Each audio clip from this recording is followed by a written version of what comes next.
아이들에게 물었습니다. 아이들은 나눔에 대해 어떻게 생각하고 있을까요? 나눔이란 뭘까요? 내가 아끼는 장난감을 같이 쓰는 거예요. 같이 나눌수록 더 재미있어요. 나눌수록 즐거운 거네요. 나눔이란 뭘까요? 우산이 없는 친구와 나눠 쓰는 거예요.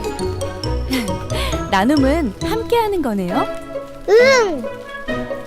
나눔이란 뭘까요? 프렌즈한테 주는 편지. 택배 기사님도 힘이 났으면 좋겠어요. 나눔은 뿌듯한 거네요.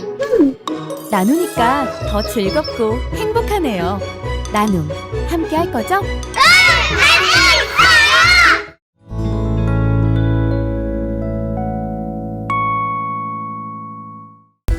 2월 첫째 주 주일 예배 나오신 여러분 한 분 한 분 주님의 이름으로 축복합니다. 2월은 특별히 블레싱 캠페인을 하고 있습니다. 우리가 하나님께로 받은 이 복을 우리의 선교지로 또 우리 주변에 믿지 않는 영혼들에게 또 우리 목원들 또 VIP들에게 복을 나누는 그런 한 달이 되시기를 바랍니다. 우리 그런 마음을 가지고 이 시간 함께 묵상 기도 드리며 예배로 더 깊이 나가면 좋겠습니다. 같이 묵상으로 기도하겠습니다. 여호와께 감사하라. 그는 선하시며 그 인자하심이 영원함이로다. 여호와께 감사하고 그의 이름을 불러 아뢰며 그가 하는 일을 만민 중에 알게 할지어다. 여호와의 인자하심과 인생에게 행하신 기적으로 말미암아 그를 찬송할지로다. 그가 사모하는 영혼에게 만족을 주시며 주님 영혼에게 좋은 것으로 채워 주심이로다. 아멘, 아멘, 아멘. 우리 함께 사도신경으로 우리의 신앙을 고백하겠습니다. 우리 세 가지 문답으로 같이 함께 신앙을 고백하면 좋겠습니다. 우리는 무엇을 믿습니까? 나는 전능하신 아버지 하나님, 천지의 창조주를 믿습니다. 우리는 무엇을 믿습니까? 나는 그의 유일하신 아들, 우리 주 예수 그리스도를 믿습니다. 그는 성령으로 잉태되어 동정녀 마리아에게서 나시고 본디오 빌라도에게 고난을 받아 십자가에 못 박혀 죽으시고 장사된 지 사흘 만에 죽은 자 가운데서 다시 살아나셨으며 하늘에 오르시어 전능하신 아버지 하나님 우편에 앉아 계시다가 거기로부터 살아있는 자와 죽은 자를 심판하러 오십니다. 우리는 무엇을 믿습니까? 나는 성령을 믿으며 거룩한 공교회와 성도의 교제와 죄를 용서받는 것과 몸의 부활과 영생을 믿습니다. 아멘, 아멘, 아멘. 이 시간 함께 준비한 예물과 우리 몸을 하나님 앞에 봉헌으로 올려드렸으면 좋겠습니다. 같이 오늘도 우리와 함께 하시는 그 주님의 임재를 누리며 같이 찬양으로 나가면 좋겠습니다. 같이 찬양할까요? 우리 모인 이곳에 주님 함께 하십니다. 우리 모인 이곳에 주님 함께 계시네. 누리네 아버지 은혜. 적은 떡과 물고기 내 모든 걸 드릴 때 모두 고백해 여호와 이래. 주가 일하시네. 주가 일하시네.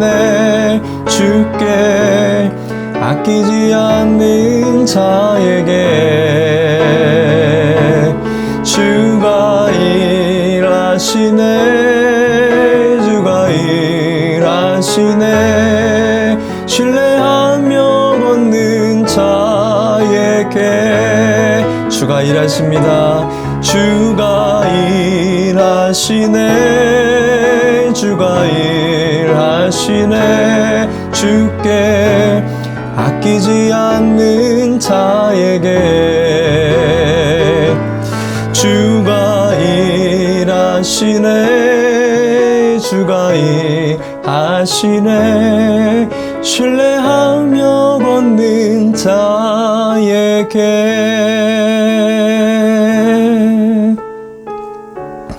아멘.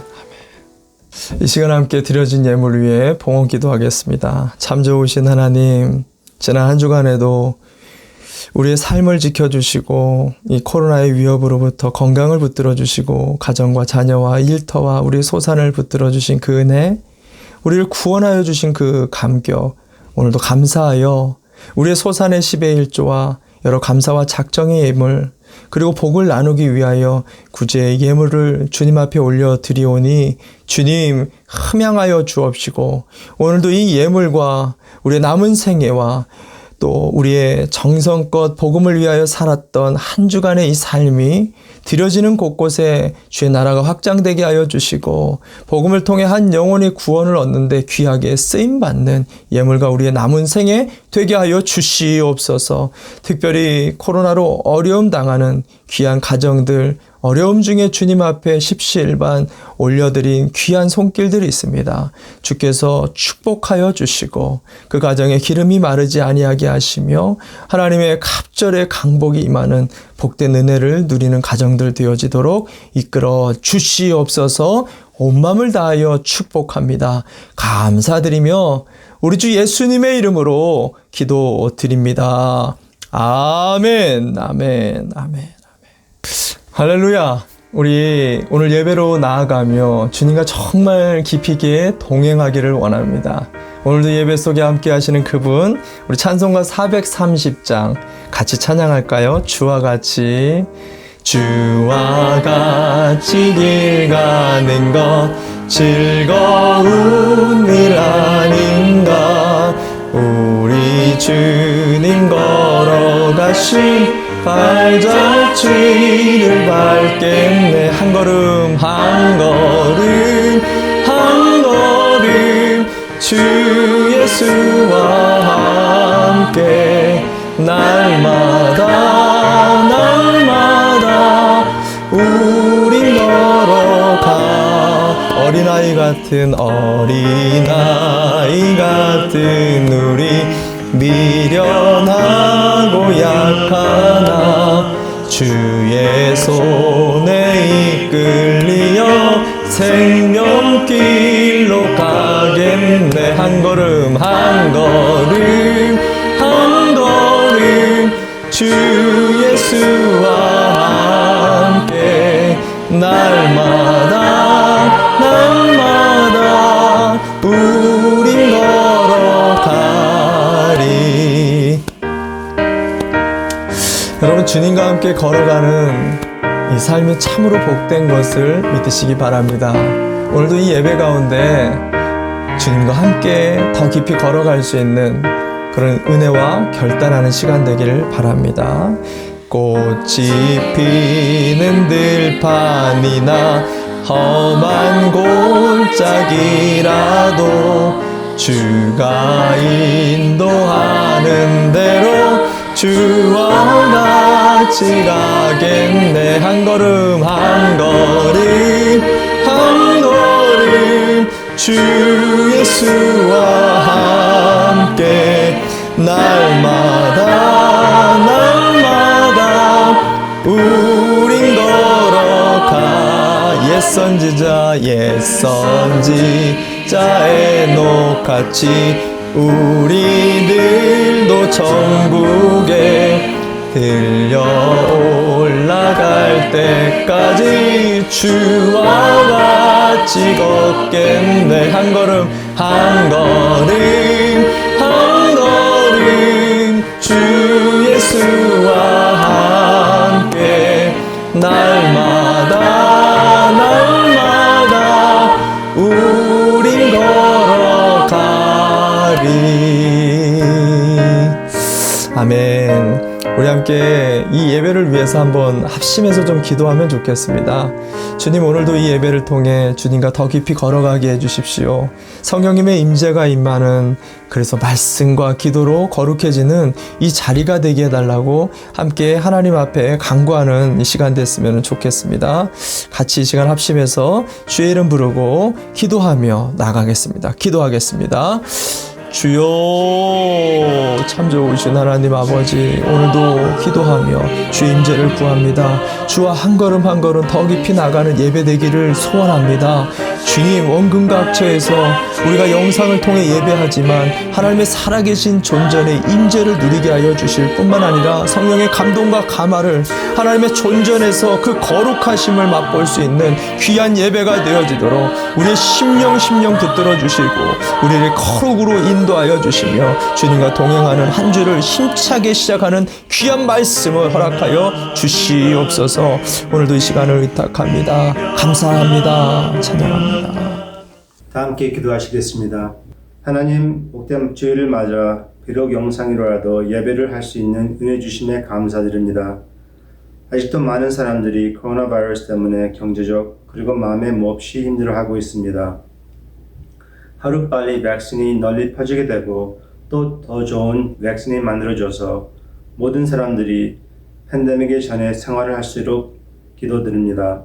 마음이 괴롭고 몸이 힘들어할 때 더욱더 하나님에게 의지할 수 있는 우리의 마음을 주시고 성도님 한 분 한 분 은혜를 베푸사 몸이 건강하게 하시며 마음이 평강하게 해줄 것을 믿고 간절히 기도드립니다. 교육부와 유th 미니스트리를 위하여 기도합니다. 한참 밖에서 친구들과 함께 뛰어놀 때이지만은 그럼에도 불구하고 마음 그리고 몸 건강하게 자라날 수 있도록 기도드립니다. 그리고 여러모로 일하시는 리더십들이 지쳐지지 않고 꾸준히 아이들을 아끼게 도와주세요. 이 시간 예수님의 보혈로 은혜 깊은 예배가 되게 하시고 그러한 예배를 이끄시는 담임 목사님을 축복해 주셔서 선포하는 말씀에 주의 능력과 권세를 주시기를 기도합니다. 성령님이 우리와 함께 계신 것을 믿으며 이 모든 말씀 예수님의 이름으로 기도합니다. 아멘.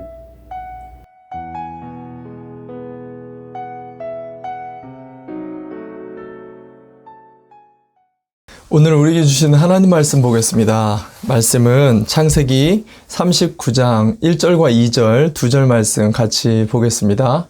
우리가 세번역 성경을 보고 있는데 번역이 좀 다르더라도 우리가 함께 각자의 자리에서 한 목소리로 하나님의 말씀을 봉독하면 좋겠습니다.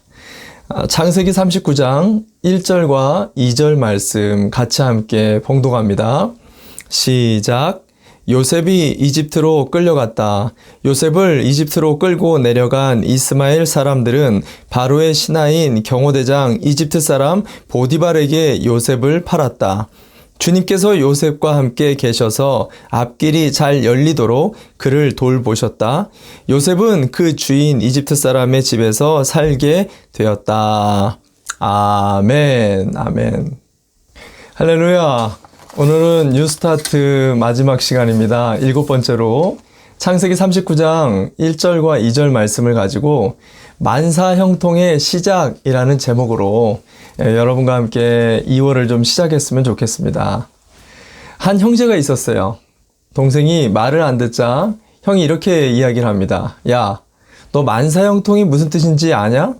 무슨 말인데 형? 모든 일을 형을 통해서 하라는 거야. 그러면 잘 된다라는 이거야. 여러분 엉뚱하지 않습니까? 근데 우스갯소리 같지만 다 틀린 거는 아닌 것 같습니다. 성경적으로 볼 때는요, 만사형통은 이 만사를 하나님을 통해서 할 때 열린다, 이런 의미를 가지고 있습니다. 근데 목사님, 안 그럴 때가 더 많은 것 같은데요? 정말 열심히 기도했는데 상황이 오히려 막혔습니다. 회사에서 맡은 일을 신실하게 잘 감당했는데 오히려 은혜를 받고 더 힘들어졌습니다. 질병 속에서 믿음을 지켰는데 병이 더 악화된 것 같습니다. 특히 이 팬데믹 기간에 믿음을 지켰지만 상황이 더 안 좋아진 그런 가정들을 많이 보게 됩니다. 뭐가 만사형통이라는 것일까요? 오늘 이 형통의 삶을 살았었던 요셉의 인생을 통해서 그 의미를 좀 정확히 알아보고 우리 인생에도 만사형통의 삶을 시작할 수 있는 그런 결단의 시간이 되기를 바랍니다. 아멘, 아멘.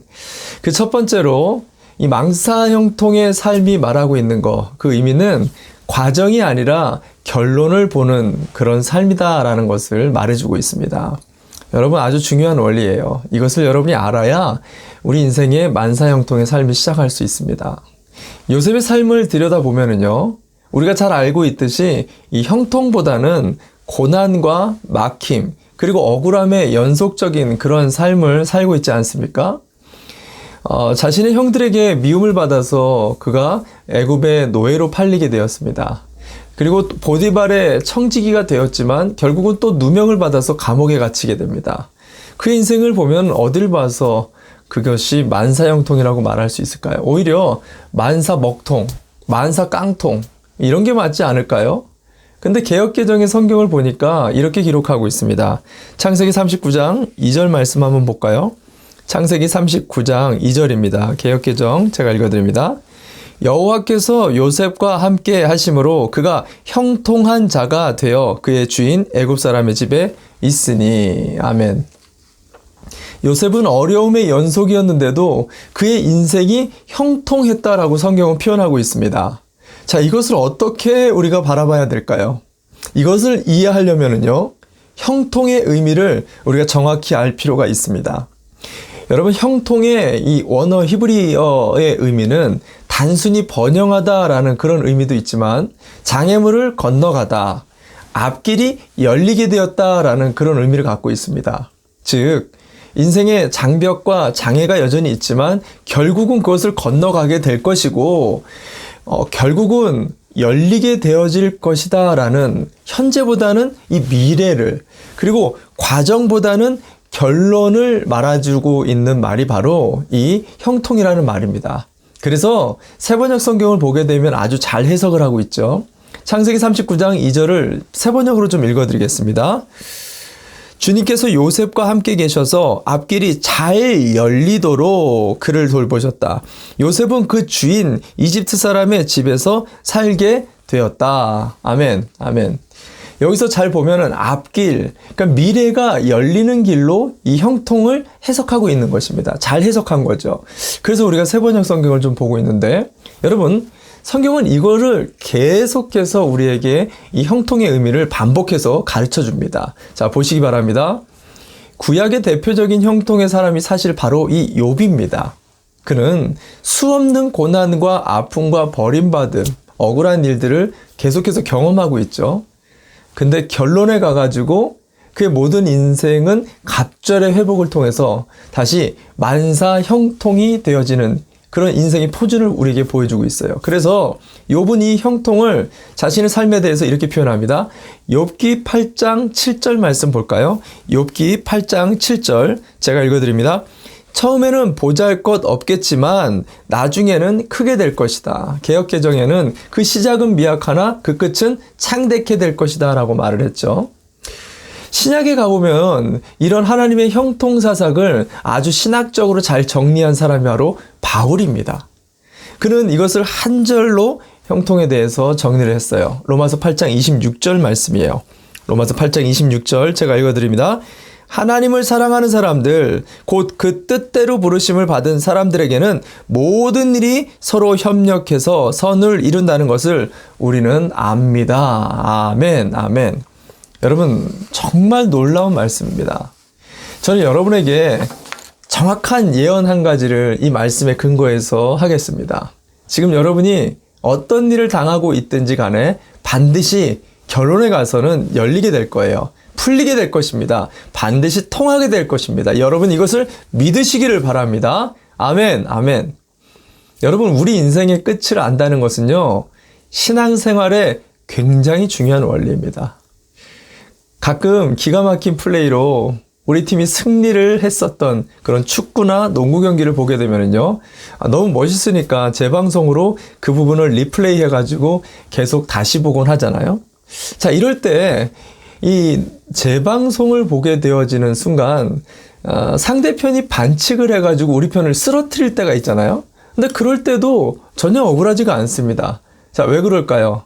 결론은 이길 것을 우리가 알고 있기 때문입니다. 여러분, 재방송을 보면서 상대가 먼저 한 골을 집어넣어도 두렵지가 않아요. 왜죠? 결론은 이길 것을 알기 때문이에요. 여러분, 우리 편 주인공이 퇴장을 당한다 할지라도 걱정이 되지 않습니다. 왜요? 결론은 우리가 이길 것을 알기 때문이라는 거예요. 여러분, 이것이 결과를 아는 사람의 넉넉함, 여유라는 것입니다. 그래서 바울이 뭐라고 이야기합니까? 고린도후서 4장 8절과 9절 말씀 볼까요? 고린도후서 4장 8절과 9절 말씀입니다. 제가 읽어드립니다. 우리는 사방으로 죄어들어도 움츠러들지 않으며 답답한 일을 당해도 낙심하지 않으며 박해를 당해도 버림받지 않으며 거꾸로 들임을 당해도 망하지 않습니다. 할렐루야. 아멘. 아멘. 우리가 어떤 사람들입니까? 이런 사람들이에요. 여러분, 사방으로 우겨쌈을 당해도 쌓이지 않는 거예요. 답답한 일을 당해도 낙심하지 않습니다. 왜요?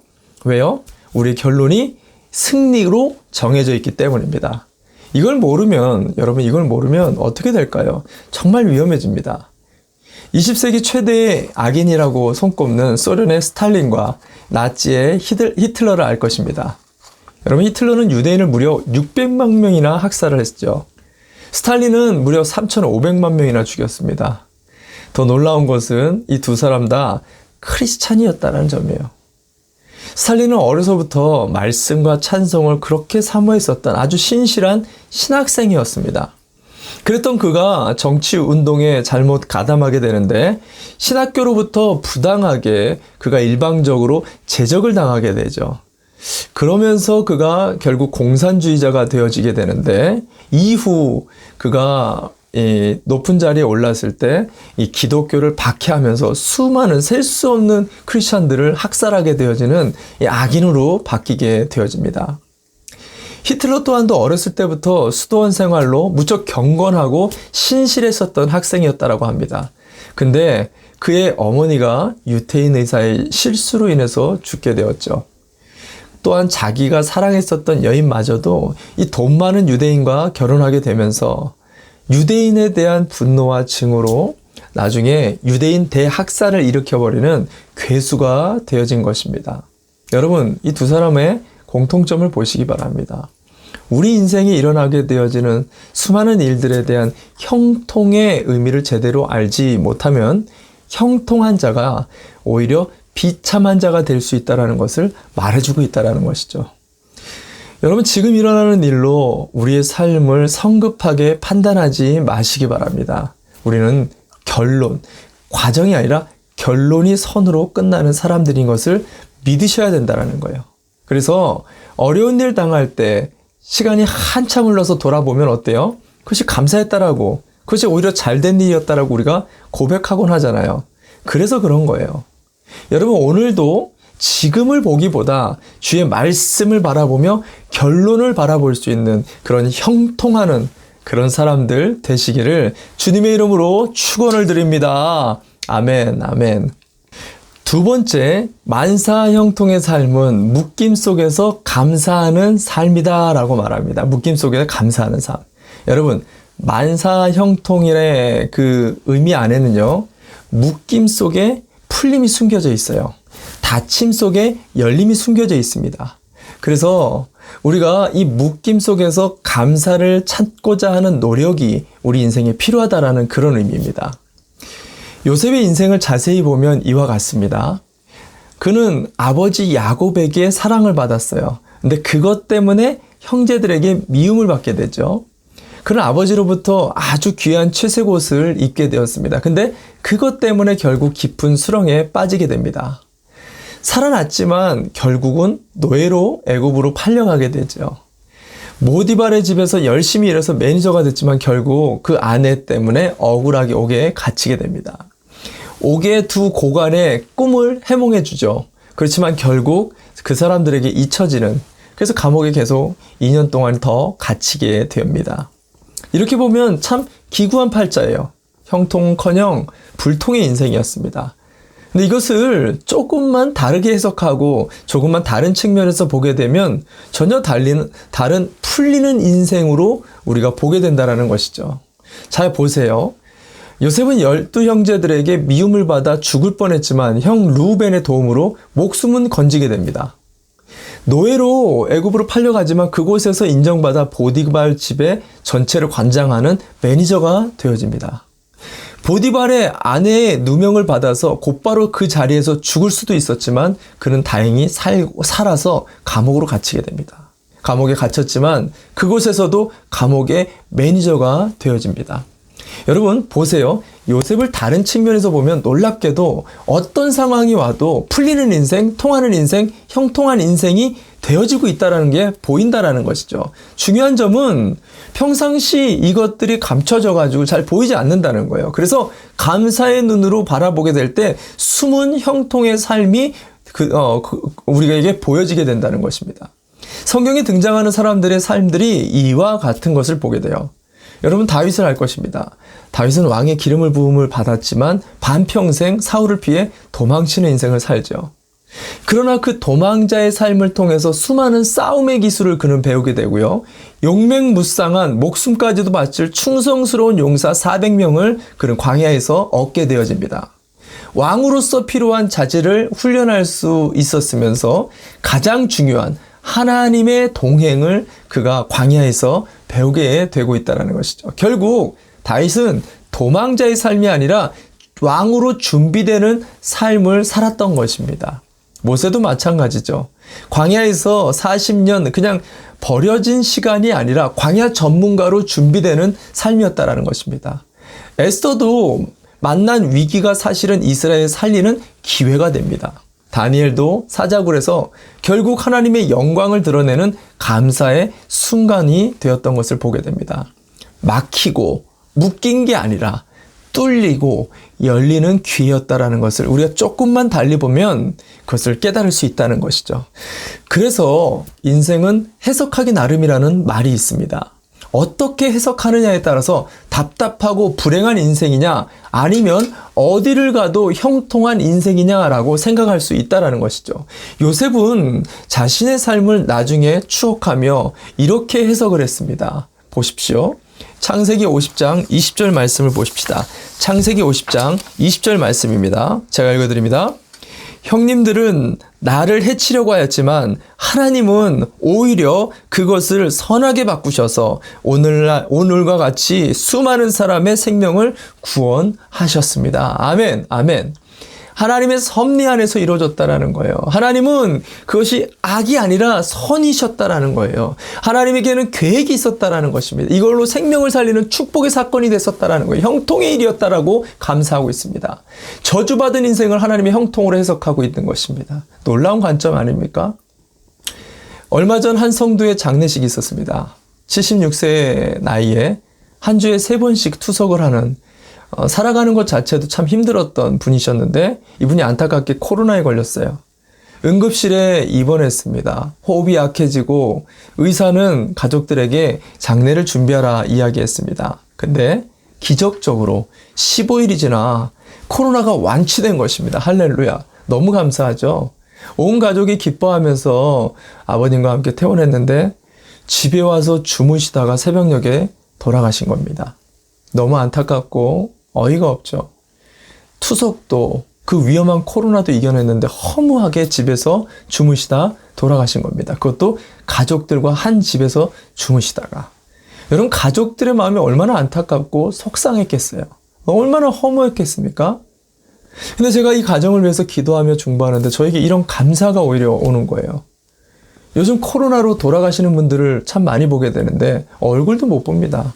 돌아가시는 그 몰골이 참 너무너무 안타깝죠. 근데 건강한 모습으로 아버님과 식사도 함께 하시고 가족과 대면해서 마지막을 너무나 행복하게 주무시다가 돌아가는 거예요. 평안하게 우리가 모두 다 원하는 그런 안식이 주무시다가 가는 거 아닙니까? 그것도 가족들 품에서.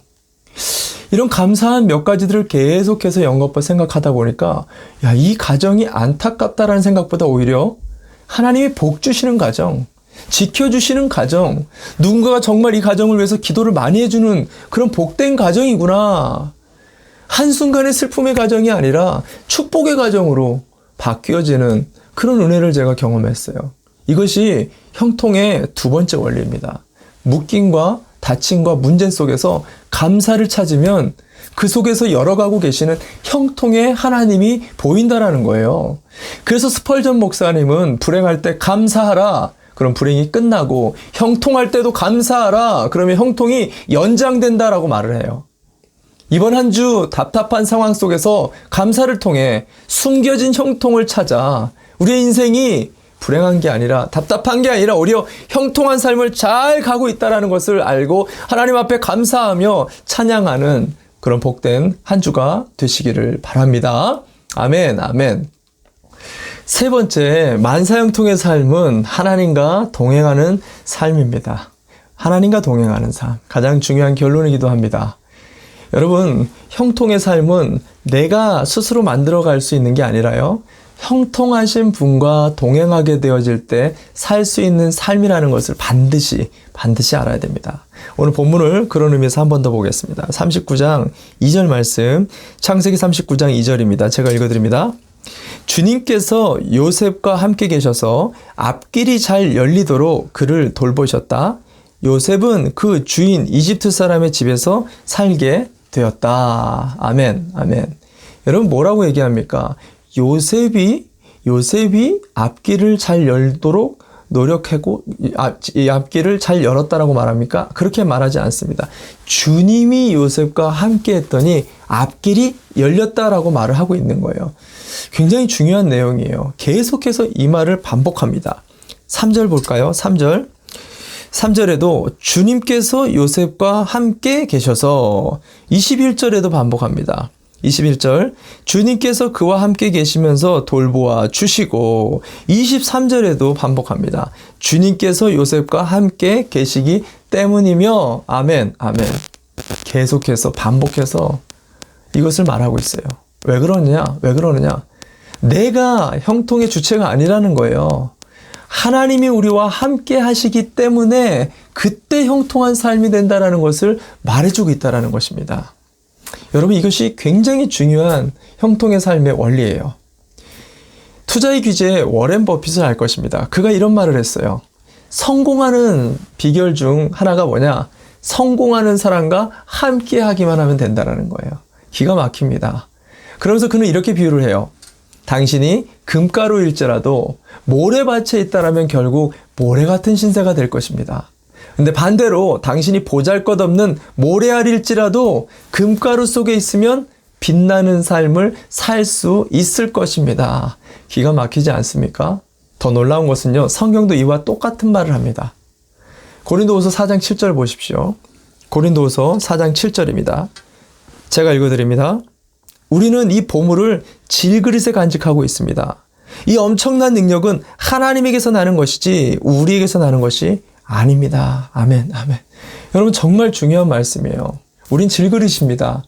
질그릇 자체는요, 깨지기도 싫고요, 보잘것없는 그릇이에요. 근데 우리가 가치 있게 쓰이는 것은 내가 이 질그릇이 좋아서 그런 게 아니에요. 우리가 보배를 담고 있기 때문에. 그래서 뭐라고 얘기합니까? 바울이 이 엄청난 능력은 어디서 나온다고요? 하나님으로부터 나온다는 거예요. 그러니까 우리는 하나님을 붙잡아야 된다는 것입니다. 정말 많은 그리스도인들이 이걸 모르기 때문에 수십 년을 예수 믿으면서도 혼자 힘으로 형통한 삶을 살려고 발버둥을 치기 때문에 신앙생활이 그토록 외롭고 힘든 것입니다. 여러분, 주님과 동행하는 삶의 그 풍성함을 맛본 사람은요, 절대로 주님 없이는 못 삽니다. 그렇게 되는 게 맞아요. 그럼 목사님, 어떻게 주님과 동행하는 것이죠? 동행이 무슨 뜻입니까? 여러분, 이 동행의 의미를 분명히 알 필요가 있어요. 성경의 동행이란 히브리어로 할라크란 단어인데 두 가지의 의미를 결합한 단어예요. 함께 걸어가다, 그리고 함께 대화한다, 교제한다라는 의미가 있습니다. 먼저 이 함께 걷는다라는 의미를 좀 보면 예수님은 이것에 대해 마태복음 11장 29절에서 함께 멍에를 메고 가는 소로 비유를 하며 나의 멍에는 쉽고 가벼우니 나에게 와서 배우라 라고 말씀하시죠. 근데 일단 멍에라는 것을 지어준다고 하니까는 왠지 예수님께 가는 게 부담스럽게 느껴지지 않습니까? 근데 여러분, 이 멍에의 의미를 제대로 알면 달리 다가옵니다. 팔레스타인의 소는요, 멍에를 맬 때 힘이 없고 경험이 없는 그런 소와 힘이 세고 경험이 많은 능력 있는 소를 같이 멍에로 지어줘요. 그리고 경험 많은 소에게 더 많은 짐을 짓고 더 많은 일을 하게 합니다. 그러면 약한 손은 자신이 큰 짐을 실어 나르는 줄 알고 자신감을 얻어서 가벼운 멍에를 메면서 힘있게 그 일들을 갈아간다는 거예요. 그러면서 자신감을 더욱 북돋게 된다는 것이죠. 그래서 주님의 멍에는, 주님과 함께 매는 이 멍에는 오히려 인생을 쉽고 가볍게 만들어주는 형통의 멍에가 된다는 말을 하는 거죠. 사람들은 신앙생활 하면서 주어지는 예배나 모임이나 사역들이 때로는 부담과 멍에처럼 다가올 때가 있을 거예요. 근데 여러분, 잘 보십시오. 그 멍에가 있기 때문에 우리의 삶이 세상에 휩쓸려 가지 않고 있는 거예요. 우리의 신앙생활이 무뎌지지 않고 있다는 것입니다. 주기철 목사님이 순교를 하시면서 이런 말을 했죠. 나는 내가 십자가를 지고 가는 줄 알았습니다. 근데 십자가가 나를 지고 가는 거였어요. 저와 여러분에게 주어진 그 십자가가 사실은 우리를 살게 하고 있는 것입니다. 주님의 그 멍에가, 그 힘든 멍에가 사실은 우리의 신앙을 살리고 있다는 거예요. 여러분, 이것이 굉장히 중요한 하나님의 말씀인 것을 기억하시기 바랍니다. 또 한 가지 이 동행의 의미는 함께 교제하는 것, 대화하는 것이라고 이야기했죠. 여러분, 함께 같은 방향을 향해 걸어가며 동행하는데 잘못된 대화, 잘못된 교제를 한다면 그 동행은 오히려 힘들 수 있을 것입니다. 미국 워싱턴 대학의 존 카트만 박사는 행복한 부부들의 이 대화법을 좀 조사해 봤는데 두 가지 아주 중요한 행복을 만드는 그런 대화와 교제법을 좀 발견했습니다. 그 첫 번째가 뭐냐면 서로의 장점을 주로 대화한다는 것입니다. 예를 들어, 여보, 당신은 요리를 참 잘하는 것 같아. 당신은 격려의 마법사야. 아우, 당신은 왜 이렇게 눈이 예뻐요. 아우, 당신의 어깨는 너무너무 멋있어. 닭살 커플이죠. 이게 행복할 수밖에 없다는 거예요.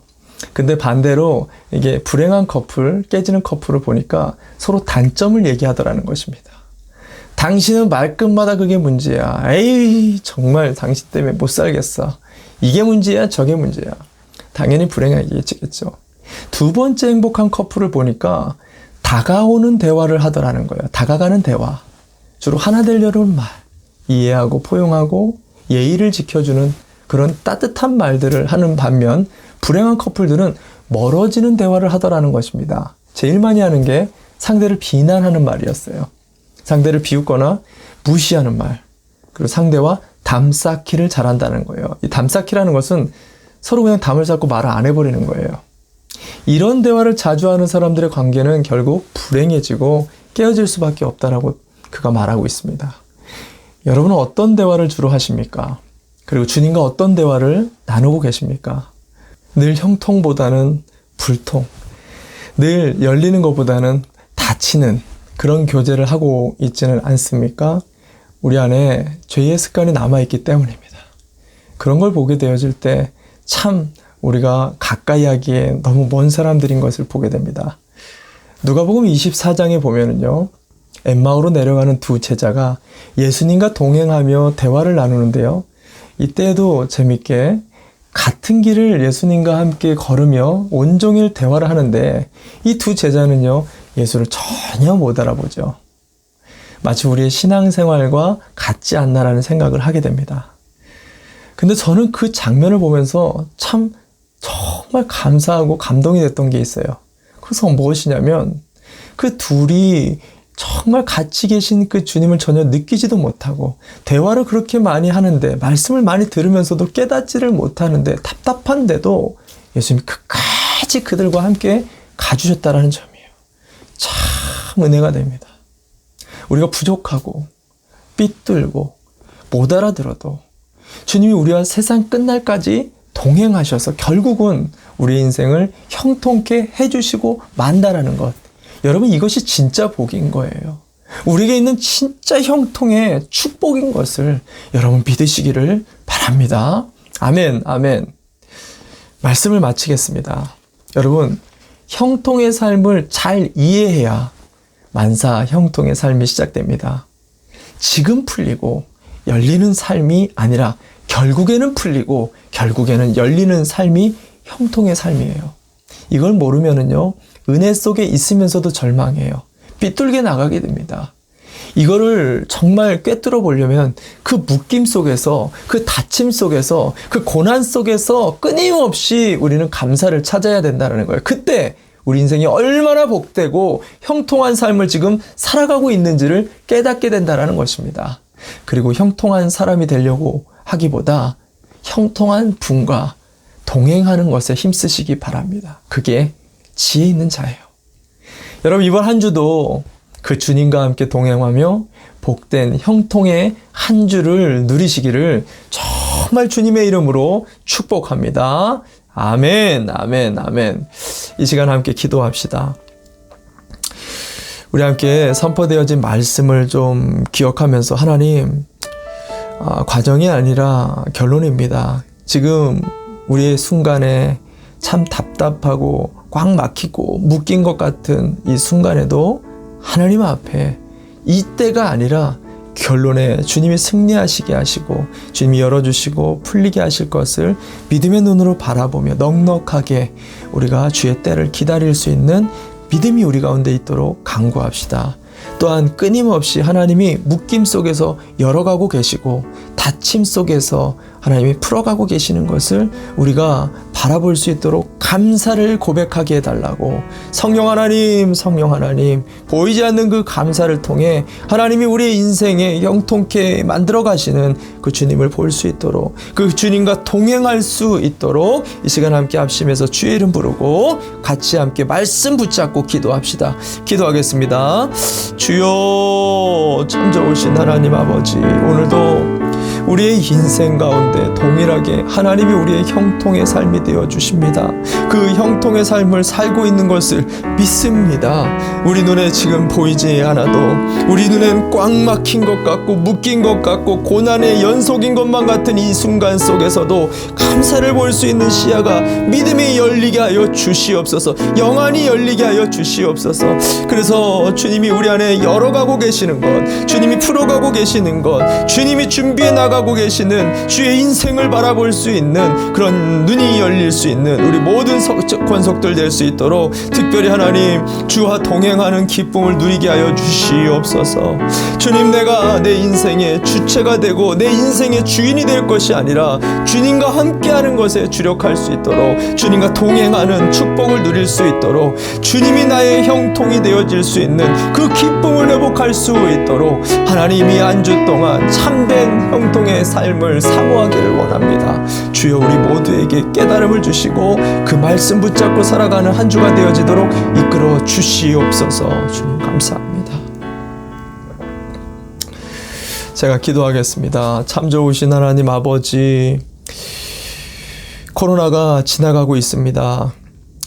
여전히 우리의 삶에 답답하고 풀리지 않고 뭔가 새로운 시작들을 해야 되는데 주저되어지고 여전히 꽉 묶여있는 것만 같은 우리의 삶의 고리들을 바라보며 낙심이 되고 새로운 시작들을 하지 못하고 또 그 꿈도 꾸지 못하는 그런 가정들이 있습니다. 주님, 이 시간 말씀을 붙잡고 위로하여 주시고 세워주시고, 주님이 여전히 우리 인생 속에 보이지 않게 풀어가고 계시고 또 열어가고 계시고 그 문제들을 해결해 나가고 계시는 은혜의 길을 보게 하여 주시옵소서.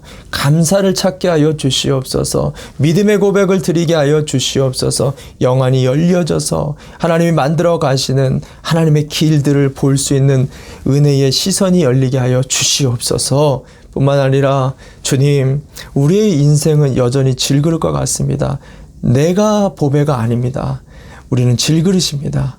보배를 담고 있을 뿐입니다. 그 보배를 붙들 수 있는 인생 되어지도록 하나님이 우리의 모든 인생의 원천이 되어지는 것을 우리가 깨달을 수 있도록, 그래서 내가 보석이 되는 것이 아니라 보석을 붙들 수 있는 인생들, 내가 힘의 원천이 아니라 우리 주님을 붙들 수 있는 그런 형통의 삶이 되어지도록, 하나님, 우리는 여전히 아무리 말씀을 봐도 까먹고 깨닫지 못합니다. 하나님, 아무리 예배를 드려도 변화되지 못하는 것만 같습니다. 주님, 그 주님의 은혜가 우리를 붙들고 끌어갈 수 있는 하나님 그런 인생들 되어지도록 주님과의 그 참다운 동행이 여전히 이 한 주 가운데도 우리의 인생 가운데 있는 것을 보게 하여 주시고 그 주님의 동행으로 형통의 삶들을 살아나갈 수 있는 우리 믿음의 권속들 다 되어지도록 주님 축복하여 주시옵소서. 온 마음을 다하여 축복합니다. 감사드립니다. 지금은 교회의 머리가 되어주시는 예수 그리스도의 은혜와 아버지 하나님의 만극하신 사랑하심과 보혜사 성령님의 위로 교통하심이 오늘 원근 각처에서 이 예배를 드리는 모든 성도들 머리 위에 특별히 형통한 삶들을 바라지만 삶의 현실 속에 꽉 막히고 묶여서 아무것도 열리지 않는 것 같고 아무것도 보이지 않는 것 같지만 믿음의 눈을 들어 감사하며 찬송하며 주님과 동행하기를 결단하는 모든 우리 예수인들 머리 위에와 병원에서 또 하나님의 도우심과 은혜만을 구하는 우리 환우들 또 보호자들 머리 위에 5대양 6대주에서 꽉 막혀있는 선교지의 답답한 현실 속에서도 여전히 소망을 잃지 아니하고 주님 바라보는 우리 선교사님들 머리 위에 지금부터 영원토록 함께 있을지어다. 아멘.